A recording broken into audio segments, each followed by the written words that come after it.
Request for a recorded vote on Amendment Number 3, printed in House Report 112-590 by the gentleman from Massachusetts, Mr. Markey, on which further proceedings were postponed and on which the noes prevail by voice vote.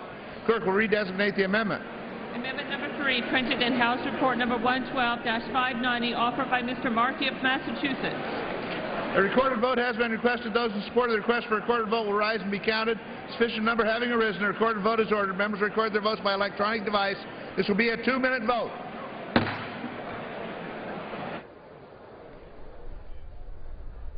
Ed Markey's amendment would require a federal royalty payment of 12.5%. Again, the underlying bill would speed up the process for permitting for the exploration of mining materials on federal land. This is a 2-minute vote. One more amendment vote will follow this, and we also expect a Democratic motion to recommit. Should be the last bit of legislative business for the House this week. A busy day yesterday, passing the repeal, the second time the House has passed a full repeal of the 2010 health care bill, the Affordable Care Act. It passed in the House yesterday, 244 to 185, 5 Democrats voting for Republicans as well, along with Republicans as well.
On this vote, the ayes.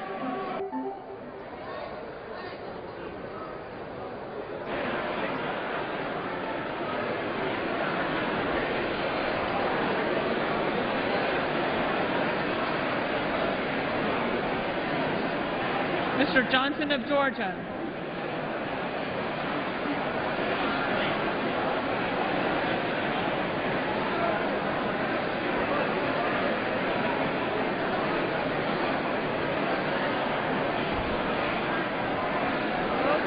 Mr. Johnson of Georgia votes aye.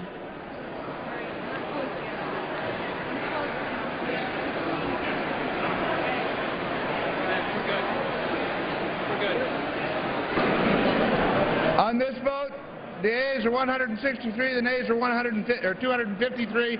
Less than majority voting in the affirmative. The amendment is not adopted. The unfinished business is a request for a recorded vote on Amendment Number 4, printed in House Report 112-590 by the gentleman from Alaska, Mr. Young, on which further proceedings were postponed and on which the ayes prevail by voice vote. The clerk will read the amendment. Amendment Number 4, printed in House Report Number 112-590, offered by Mr. Young of Alaska. Recorded vote has been requested. Those in support of the request for a recorded vote will rise and remain standing until counted. Sufficient number have arisen. A recorded vote is ordered. Members will record their votes by electronic device. This will be a 2-minute vote.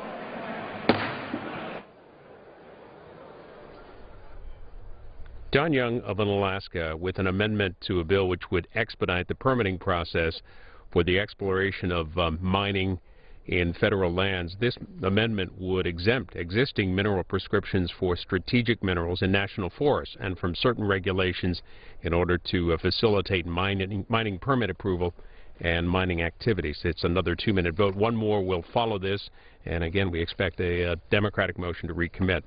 Over in the Senate today, lawmakers continue the consideration of a bill that would provide for a payroll tax credit for business that hire workers or give pay increases this year.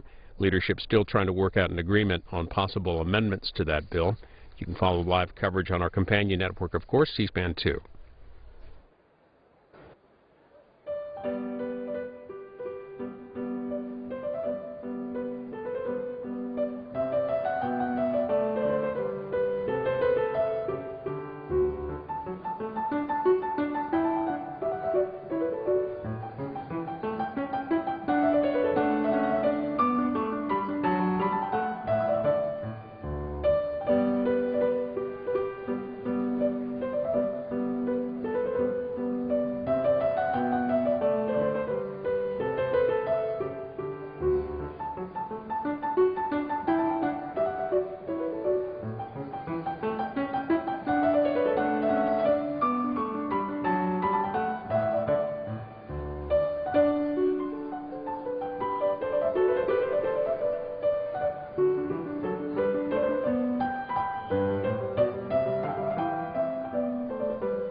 On this vote, the ayes are 238, the nays are 178, a majority voting in the affirmative. The amendment is adopted. The unfinished business is the request for a recorded vote on amendment number 7 printed in House Report 112-590 by the gentleman from Arizona, Mr. Grijalva, on which further proceedings were postponed and on which the noes prevail by voice vote. The clerk will redesignate the amendment. Amendment number 7, printed in House Report number 112-590, offered by Mr. Grijalva of Arizona. A recorded vote has been requested. Those in support of the request for a recorded vote will rise and remain standing until counted. Sufficient number having arisen, a recorded vote is ordered. Members will record their votes by electronic device. This will be a 2-minute vote.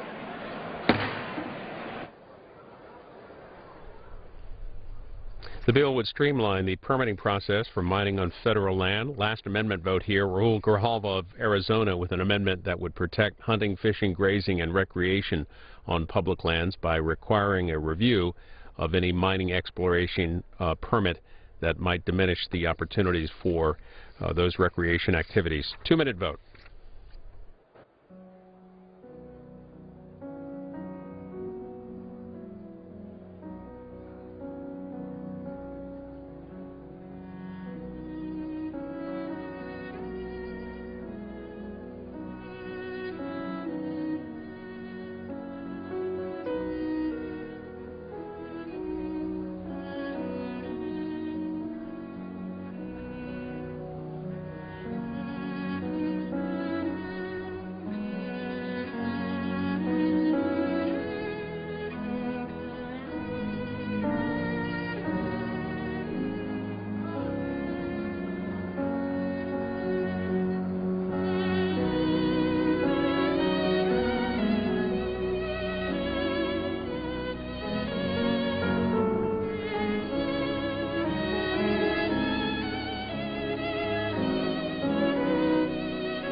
this vote, the yeas are 167, the nays are 248. The amendment is not adopted.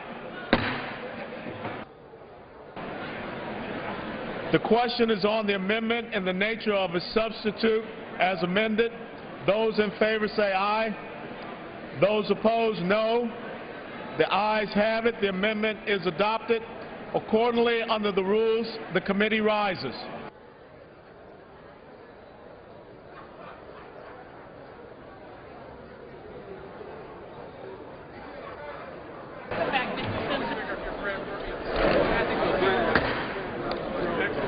Mr. Speaker, be in order. Gentleman from Florida. Mr. Speaker, the Committee of the Whole House on the State of the Union has under consideration H.R. 4402, and pursuant to House Resolution 726, I report the bill back to the House with an amendment adopted in the Committee of the Whole. The chair of the Committee of the Whole House on the State of the Union reports that the committee has had under consideration the bill H.R. 4402 and pursuant to House Resolution 726 reports the bill back to the House with an amendment adopted in the Committee of the Whole. Under the rule, the previous question is ordered. Is a separate vote demanded on any amendment to the amendment reported in the Committee of the Whole? If not, the question on adoption of the amendment in the nature of a substitute as amended, those in favor will say aye. Those opposed, no. The ayes have it. The amendment is agreed to. The question is on engrossment, third reading of the bill. Those in favor say aye.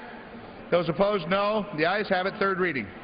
A bill to require the Secretary of the Interior and the Secretary of Agriculture to more efficiently develop domestic sources of the minerals and mineral materials of strategic and critical importance to the United States economic and national security and manufacturing competitiveness.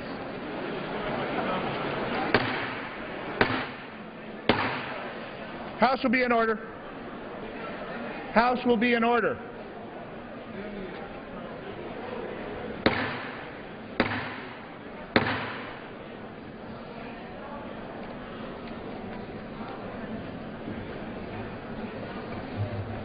For what purpose is the gentleman from New York rise? Mr. Speaker, I have a motion to recommit at the desk, and the House is not in order. Is the gentlewoman opposed to the bill? In its present form, I am. House will be in order. Members, please take conversations off the floor.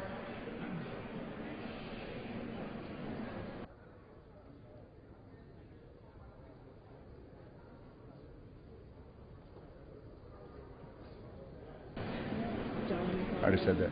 You did. I thought I did. 402 to the Committee on Natural Resources with instructions to report the same back to the House forthwith with the following amendment. Page 9, after line 2, insert the following. Section 105, prohibition on issuance of permits to persons, corporations, and subsidiaries that are delinquent on taxes. No federal mineral exploration or mine permit shall be issued pursuant to this act to a person, corporation, partnership, trust, or other form of business organization that has failed to pay any tax required under state or federal law, or to That the reading be dispensed with. Is there objection?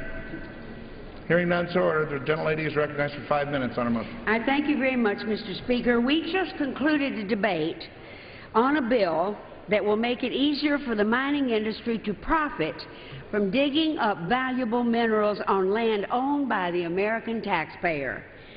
And what will the American people get in return? Nothing except poor public health, a dirtier environment, and fewer opportunities for hunting, fishing, and recreation. Instead of the bill we are considering today, we should be amending the statute that was signed into law by Ulysses S. Grant. Can you imagine that? In 1872, that's our mining law today, which gives away the valuable minerals that we either should be saving for ourselves or at very least getting some revenue from.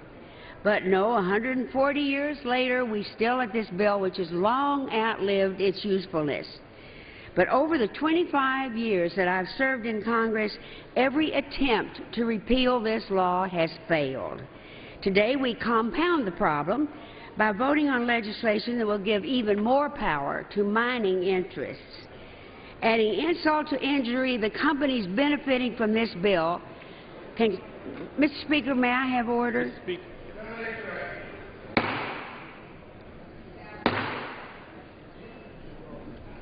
Please take conversations from the floor.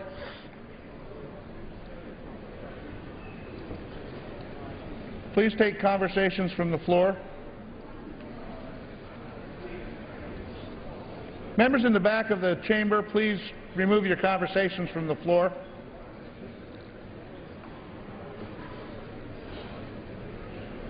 Gentlelady is recognized. Thank you, Mr. Speaker. Adding insult to injury, the companies that benefit from this bill can continue to take minerals owned by the American taxpayers royalty-free, even if they're foreign companies and even if they have cheated or are delinquent on their taxes. There is still time to fix 3 of the most glaring loopholes contained in this bill, and my amendment does just that. It will not kill the bill, and we will immediately move forward with the final vote on its passage. However, if adopted, my amendment will insert safeguards into the final legislation to protect our national security and to protect American jobs. First, my amendment prevents mining contracts from being awarded to companies that have failed to pay their taxes.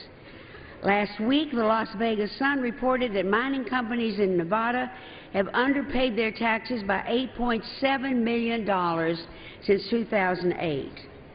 At a time when cities and towns across America are going bankrupt and we are facing disaster in many areas of the country, and some in Congress threaten to cut Medicare and food stamps in the name of fiscal responsibility, we must and should hold corporations accountable for the taxes they owe to the American people.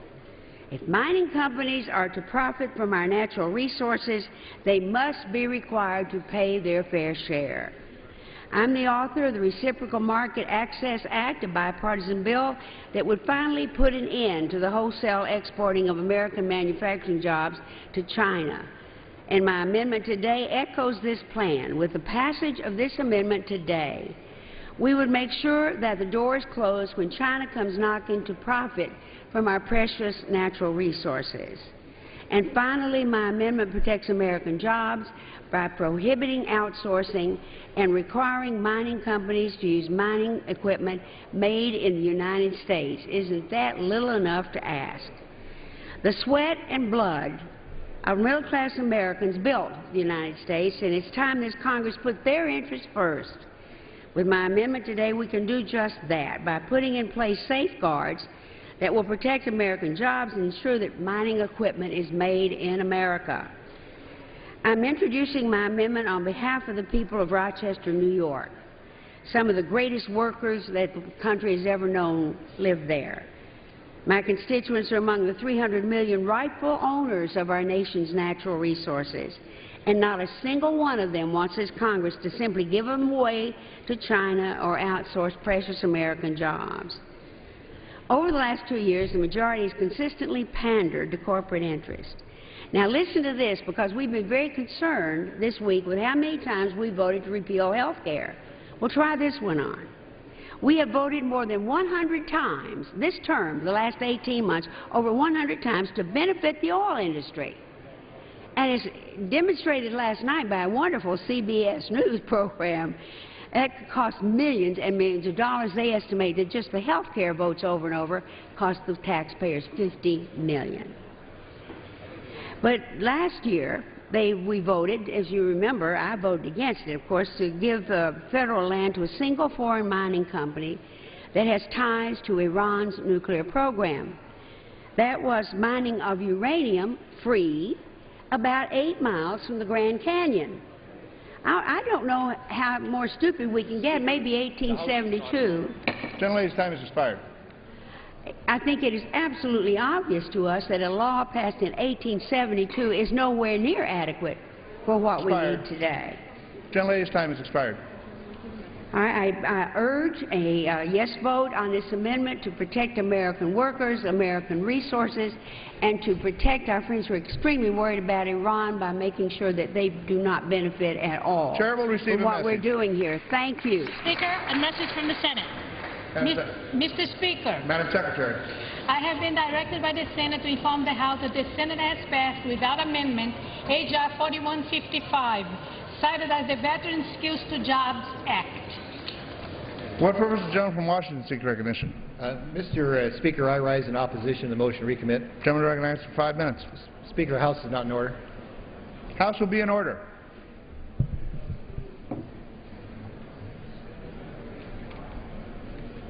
Gentleman from Washington.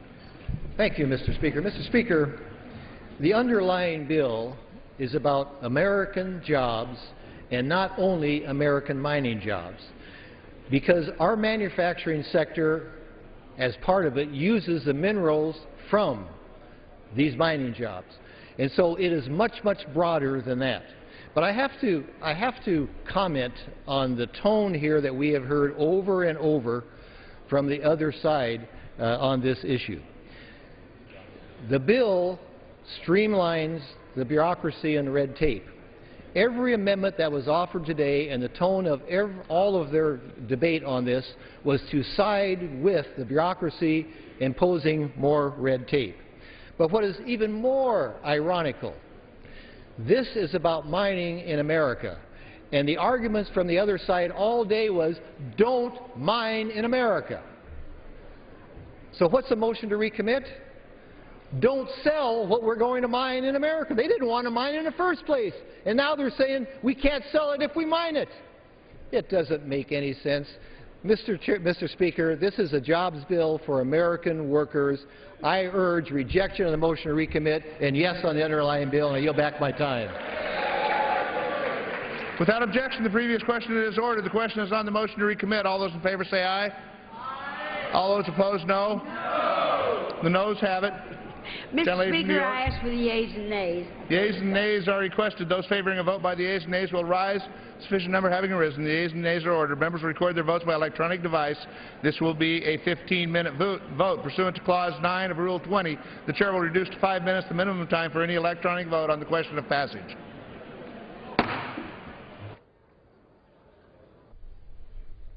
The underlying bill streamlines the permitting process for mining on federal lands. This is the Democratic motion to recommit, which would prohibit the issuance of permits for mining to persons, corporations, or their subsidiaries that have failed to pay any state or federal taxes. It's a 15-minute vote, a last chance to change the bill, and this should be the last bit of legislative work for the House this week. They're expected in tomorrow in a pro forma session only, and back for legislative work next Tuesday. As often happens at the end of the legislative week, both the Democratic and Republican leaders hold news conferences with reporters. Speaker Boehner held his earlier today, talked a bit about the health care repeal which passed yesterday. We'll show you his news conference while this 15-minute vote continues.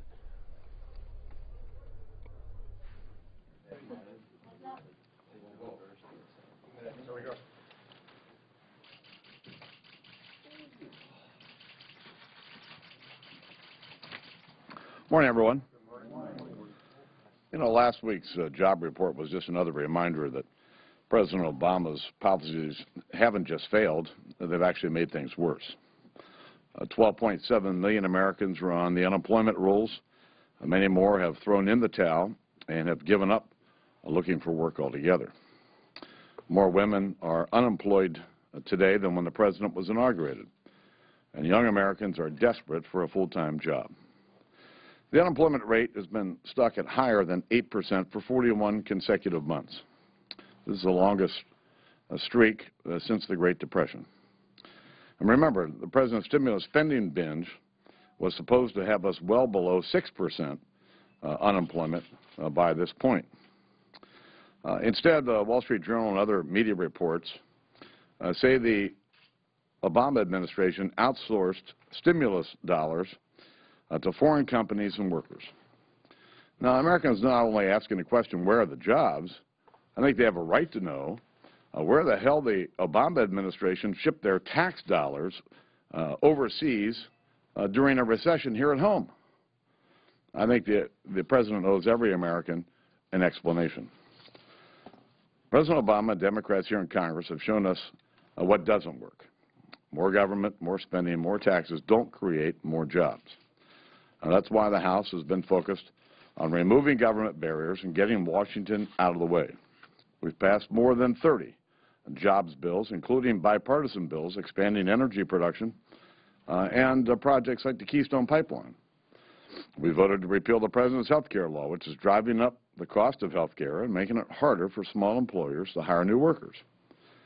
And we'll vote later this month to stop the federal government from imposing new regulations on the private sector. And at the end of the month, we'll vote to stop the largest tax hike in history that's due to hit the American people and small businesses on January the 1st. We'll also lay the groundwork for tax reform that closes loopholes and lowers rates for all. Fixing the tax code will boost economic growth and create jobs by lowering taxes on companies so that they can be more competitive with foreign competition. This will keep more jobs here in America and actually bring jobs that have gone overseas, bring them back home. Unfortunately, President Obama and Senate Democrats aren't focused on jobs. You know, the President's out there campaigning for a tax hike on 900,000 small businesses that his own party won't even support.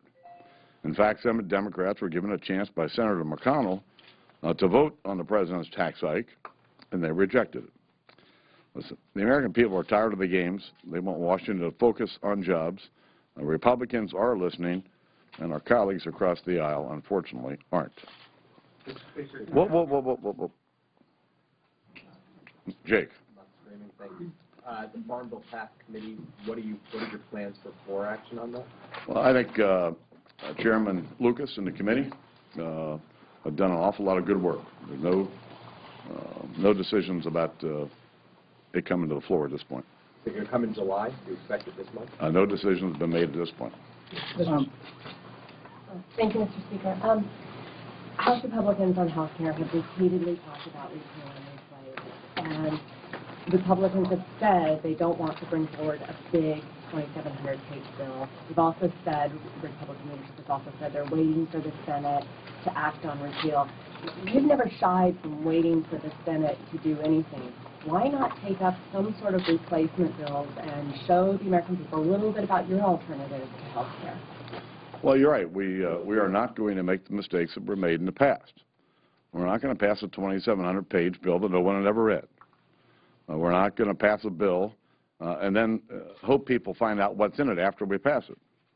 Nor are we going to raise taxes on the American people. We believe in a common-sense, step-by-step approach that will make our current health care delivery system work much better. You know, things like allowing people to buy health insurance across state lines. Things like ending junk lawsuits that not only drive up the cost for doctors, but require doctors to call for more tests than are required simply because they're afraid of being sued. How about allowing small companies to group together for the purposes of health insurance so that they can buy health insurance at more competitive rates, just like big companies and unions can? There are clear ideas that we've had out there for some time that we continue to believe in. Will you vote on any of those before the election? Regardless of the legality of it, how patriotic do you think it is for Mitt Romney to keep some of his wealth offshore, either in Switzerland or in the Cayman Islands, when he's running for president of the United States? I'm not aware of that. Speaker, late last Whoa. Mr. Speaker, thank you. Remember, there's a rule here. Several congressional committees have gotten an unclassified report from the Defense Secretary indicating that Iran might be able to test fly a missile in the next couple, 3 years in ICBM. How do you think the Obama administration has grappled with the Iranian military threat? Well, I'm certainly not going to disclose classified information. But the threat from Iran is real. It's real for our closest ally, Israel, and it's real for all of the countries in the region. I think that we passed an Iran sanctions bill where we gave the president a full toolbox of tools to use, sanctions to use to help bring the Iranians to heel. The president ought to use more of the tools that were given to him to get Iran to declare that they're not going to produce nuclear weapons. Mr. Speaker, you mentioned the closing of tax loopholes as part of comprehensive tax reform. In the Senate, Senator Lindsey Graham and some other Republicans are talking to Democrats about closing those loopholes in exchange for getting rid of the defense sequester at the start of next year. Are you willing to consider closing those loopholes to get rid of the sequester, or do those have to be closed only for comprehensive tax reform? So, raising taxes in a weak economy is not a good idea. If we're serious about bringing down rates, both corporate rates and personal rates, closing those loopholes, those special deals and other credits that are in the tax code need to come as part of overall tax reform. Mr. Speaker, on the President's proposal on income taxes, he says that everybody agrees on 250 and below. Why not take it for now, and when Mitt Romney wins the election, you all can easily undo it. And if President Obama wins, will you continue to insist or oppose delinking the tax cuts for the rich from the middle class? Listen, raising taxes in a weak economy is not going to help create jobs in America. We believe that extending all of the current tax rates is the appropriate course of action. And our proposal would be to extend them all for 1 year so that it would provide time for us to do real reform of the tax code, both corporate and personal. The President's been trotting this idea out now for 4 years. It started during the campaign in 2008. Not even Democrats will support it. Mitch McConnell, Senator McConnell yesterday offered to have a vote on the President's plan. It was rejected by the majority leader. Democrats in the House will have an opportunity later on this month to offer the President's plan. I hope they take advantage of it. I wanted to ask you about an ABC News report last night. The U.S. Olympic team is going to be wearing Chinese-made uniforms for the opening ceremonies. You're talking a little bit about stimulus dollars going over to China. I'm wondering if you're at all concerned about this business going. No, you'd think they'd know that. Back to the Farm Bill, we said the committee has done good work. A number of conservative groups issued a statement earlier in the week that the bill is too expensive and doesn't make reforms. Over the years, you've advocated a smaller Farm Bill. Do you share or do you have any reaction to the conservative criticism? Well, listen, there are some good reforms in this Farm Bill. There are other parts of the Farm Bill that I have concerns about. You know, we've got a Soviet-style dairy program in America today, and one of the proposals in this Farm Bill would actually make it worse. And so there are parts of the Farm Bill that I could be critical of. But having been a committee chairman, I understand the difficulty in trying to put together a very complicated bill. So I understand the challenge that Chairman Lucas had trying to get a bill put together. But I'll reserve the rest of my comments over the Farm Bill until I have a closer look at it. I'd like to get your thoughts on Governor Romney's speech to the NAACP yesterday, specifically him being booed when he spoke about repealing Obamacare. What did you think of that? Well, you know, there was that one moment, but if you look at the broader speech, there were a number of times when he got a very resounding applause. I congratulate Governor Romney for going and accepting the invitation to speak. Governor Romney is running for President of the United States to represent all Americans. And so we ought to be congratulated on reaching out to all of them. Do you think President Obama should spoke? Thank you. Bruce, that's your attention. You silenced our voice, sir. It's one of the best things I've done. Mitt Romney talks a lot on the campaign trail about cracking down on Chinese currency manipulation. 2010 vote came before the House, passed with over 90 Republicans. You voted against it.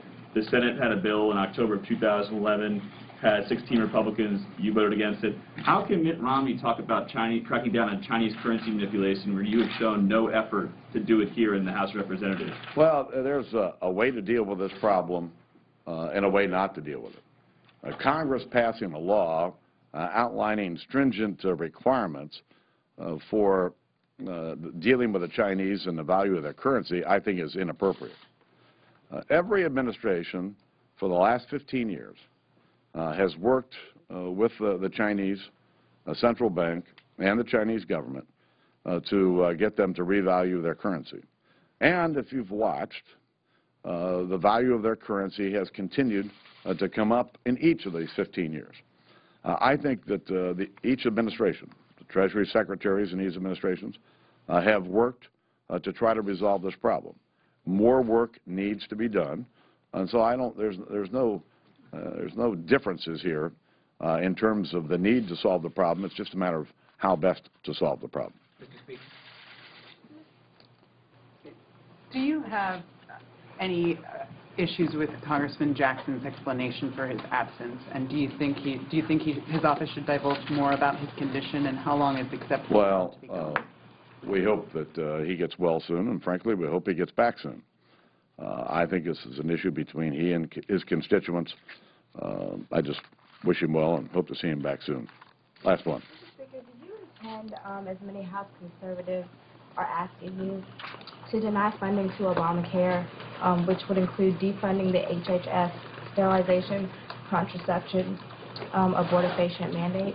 No, I've not seen this letter yet, but I've read that I'm about to get one. So when I get it, then I'll be able to comment on it. Thanks. Thank you for the record.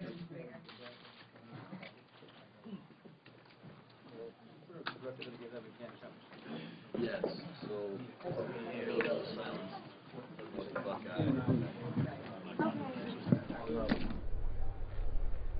You'll find that and Nancy Pelosi's briefing from earlier today in our video library at cspan.org.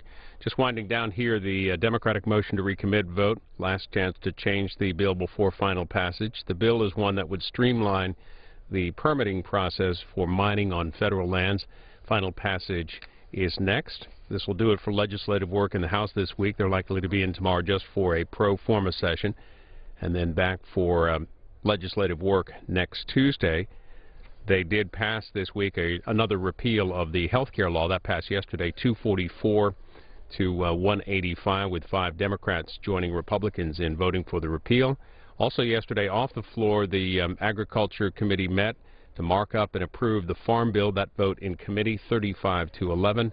We also covered that all day yesterday, and that's in our video library at cspan.org. It's one big significant difference with the Senate bill is over the cost of the food stamp program, the Supplemental Nutrition Assistance Program, and that'll have to be worked out over the next couple of weeks with the Senate because they have to get it done by September the 30th.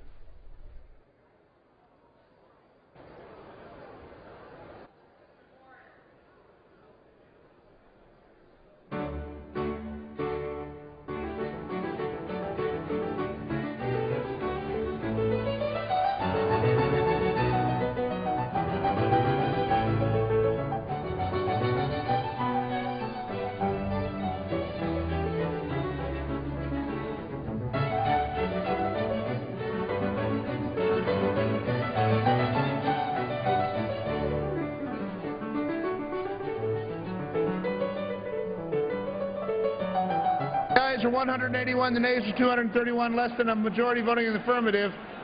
The amendment is not adopted. The motion is not adopted. The question is on passage of the bill. Those in favor say aye. Those opposed, no. Opinion of the chair, the ayes have it. Gentleman from Massachusetts. On that, I request a recorded vote. Recorded vote is requested. Those supporting favoring a vote, recorded vote will rise. Sufficient number having arisen. A recorded vote is ordered. Members will record their votes by electronic device. This will be a 5-minute vote.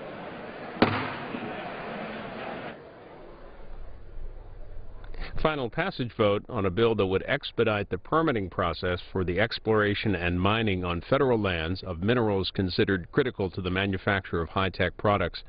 Earlier this week, the White House issued a statement of administration policy saying that the bill would, quote, undermine and remove the environmental safeguards for, at a minimum, almost all types of hard rock mines on federal lands. 5-minute vote.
this...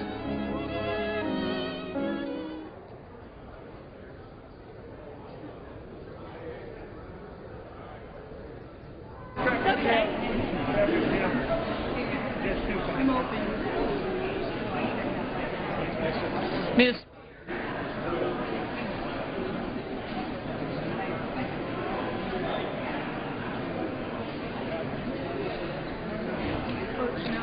Ms. Spear votes no.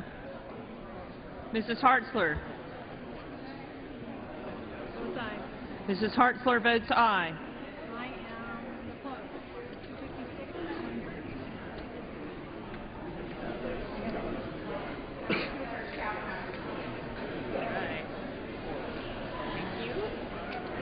On this vote, the ayes are 256, the nays are 160. Majority voting in the affirmative, the bill is passed, and without objection, the motion to reconsider is laid upon the table. For what purpose does the gentleman from Arkansas seek recognition? Mr. Speaker, I ask unanimous consent that my name be removed as a co-sponsor from H.R. 835. Without objection.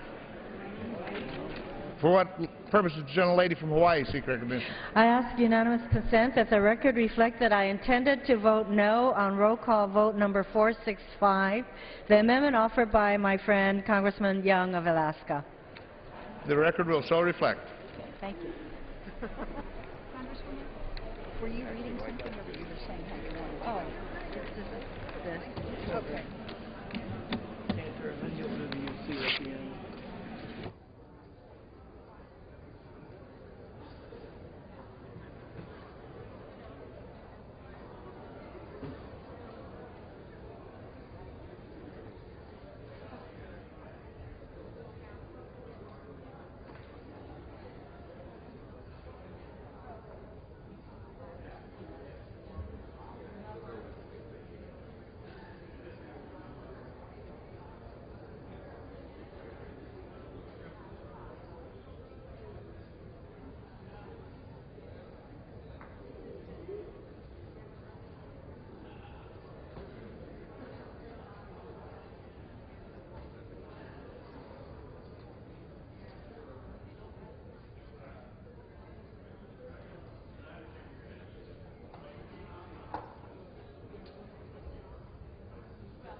Is that on?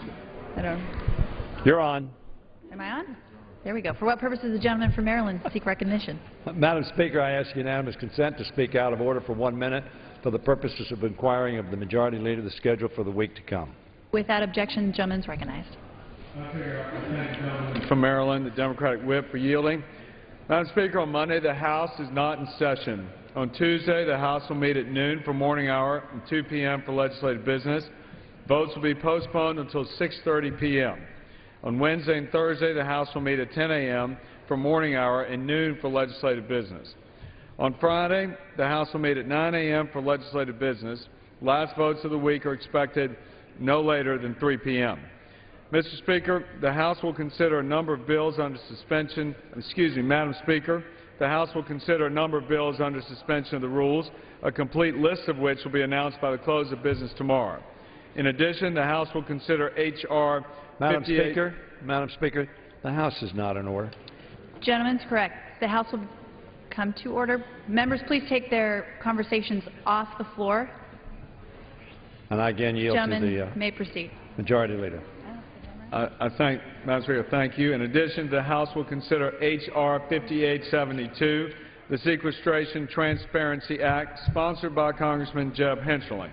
This is a bill that will bring needed transparency to the administration's process for implementing devastating cuts to our national defense and many social programs on January 2nd. Chairman Paul Ryan and the Budget Committee passed this bill in a bipartisan fashion, so I expect it to be brought up under suspension of the rules.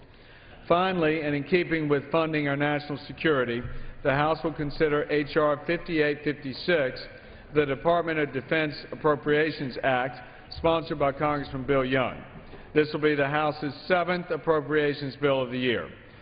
I expect the defense funding bill to be on the floor for the balance of the week.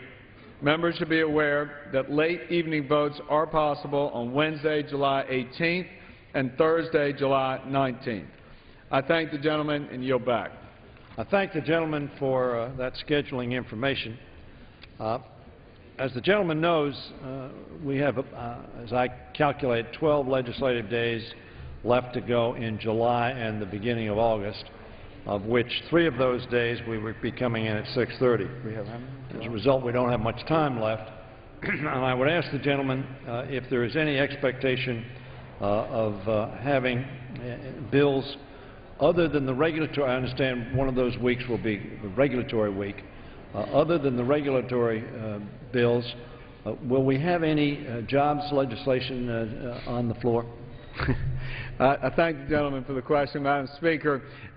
We've been, as the gentleman knows, very transparent about scheduling the floor, sending out a memo, making members aware of where we're headed for the remainder of the summer, remainder of the July period.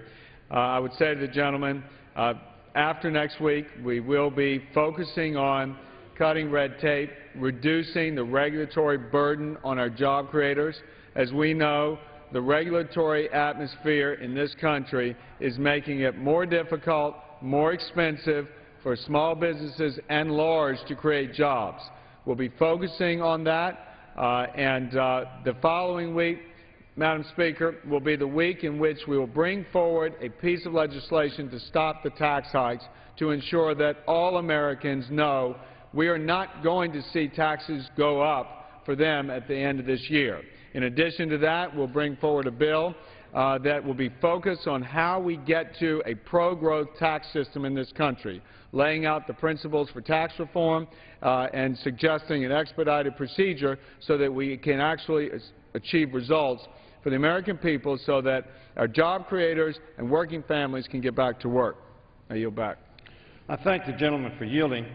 I understand the gentleman's answer, but I think we have consensus on this floor about cutting red tape and facilitating decisions by the federal government or by the state government or by local governments. We've all heard that complaint throughout our careers. I think that's a legitimate concern for us to have. However, when I ask about a jobs bill, the gentleman responds on a couple of levels. I think I may have mentioned this before, but what concerns me is that Bruce Bartlett, who I think the gentleman probably knows, former Reagan and H.W. Bush, President Bush administration official, says that no hard evidence is offered for the claim that regulatory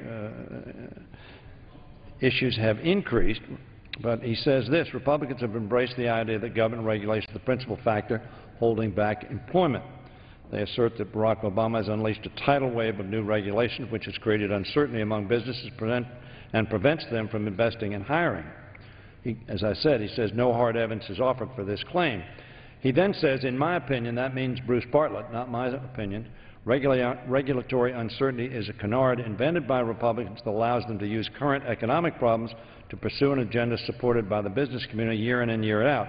In other words, it's a simple case of political opportunism, not a serious effort to deal with high unemployment. Now, that's his opinion.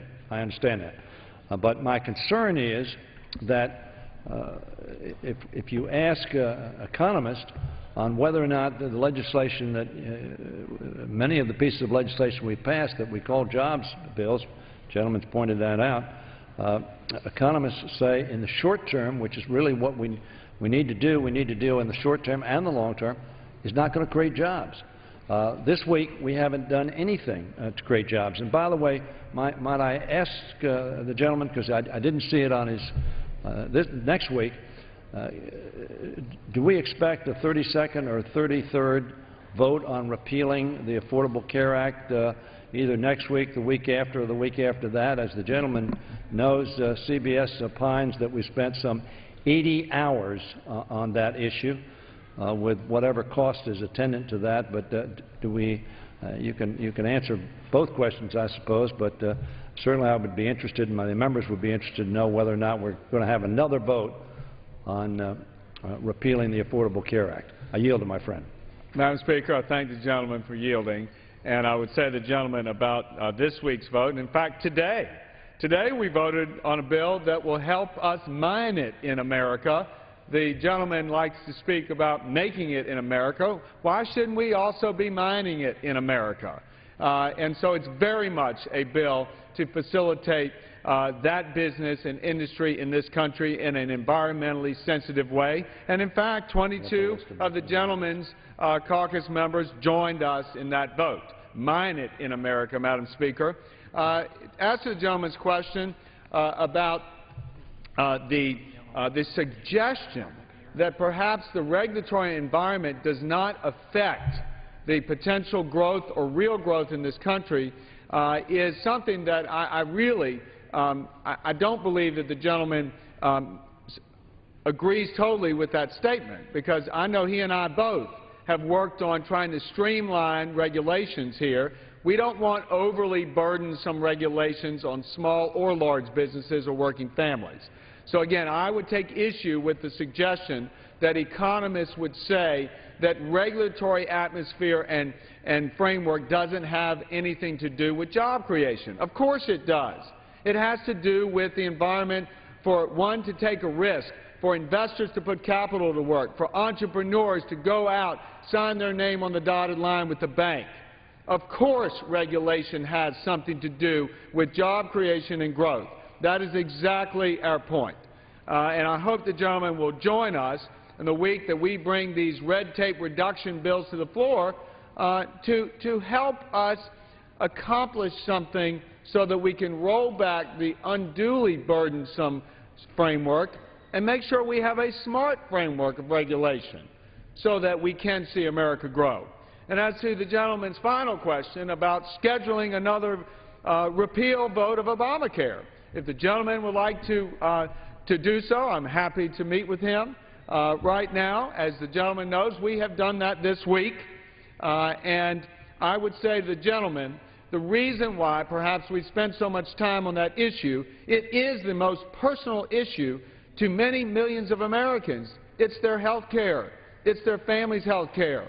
And at the end of the day, this election season will underscore the importance of people engaging in this discussion and participating in our democracy, because the kind of health care that we will have in this country will be determined by the outcome of the election.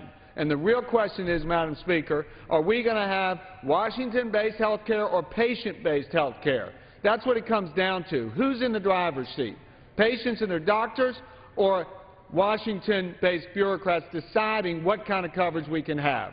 And we all know what's happened with that approach under Obamacare. Costs have gone up. Employers are beginning to shed the plans.